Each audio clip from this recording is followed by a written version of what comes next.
Hi friends, welcome to our channel AB collections పై. So ఈరోజు మీ ముందుకు తీసుకొచ్చిన శారీ వచ్చేసి సాఫ్ట్ సిల్క్ శారీస్ అండి.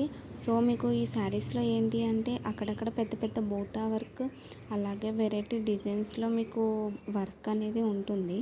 అలాగే పళ్ళు వచ్చేసి రిచ్ పళ్ళు అనేది ఉంటుంది. బ్లౌజ్ ఏమో కొన్నిటికి విత్ కాంట్రాస్ట్ అండ్ మరికొన్నిటికి వితౌట్ కాంట్రాస్ట్ బ్లౌజ్ అనేది వస్తుందండి. అండ్ మీకు ఈ బూటా అనేది కొన్నిటికేమో గోల్డ్, అలాగే కొన్నిటి సిల్వర్ అండ్ కాపర్ బూటా వర్క్ అనేది ఉంటుందన్నమాట. సో మీకు ఈ శారీ కాస్ట్ వచ్చేసి 1100 అండి. ఇందులో కలర్ కాంబినేషన్స్ ఉన్నాయి. నచ్చిన వాటిని స్క్రీన్ షాట్ తీసి కింద డిస్క్రిప్షన్లో నేను ఇన్స్టాగ్రామ్ లింక్ ఇస్తాను. అందులో మెసేజ్ చేసి కూడా మీరు ఆర్డర్ ప్లేస్ చేసుకోవచ్చు అనమాట. లేదా ఏమన్నా డౌట్ ఉంటే కమెంట్ బాక్స్లో కమెంట్ చేయండి, నేను రిప్లై ఇస్తాను. ఈ వీడియో నచ్చితే ప్లీజ్ లైక్ చేయండి.